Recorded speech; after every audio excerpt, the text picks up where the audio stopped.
Ayan mga ka-spicy, pinalitan natin yung tubig na marumi. Pinalitan na po natin yung tubig na marumi para maging fresh naman po yung kanilang mga iniinom, maging sariwa.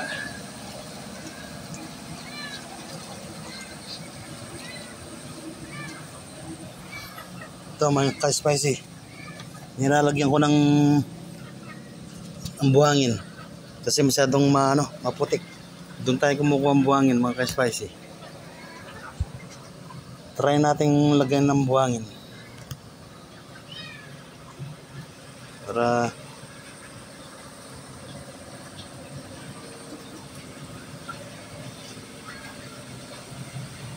yan, meron silang sariwang tubig mga ka-spicy galing sa makina patubig para medyo fresh naman ang kanilang iniinom. Yan mga ka-spicy, medyo madilim.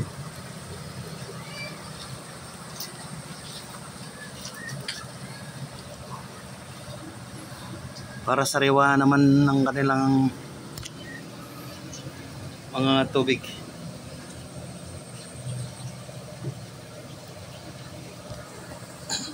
Sariwang tubig.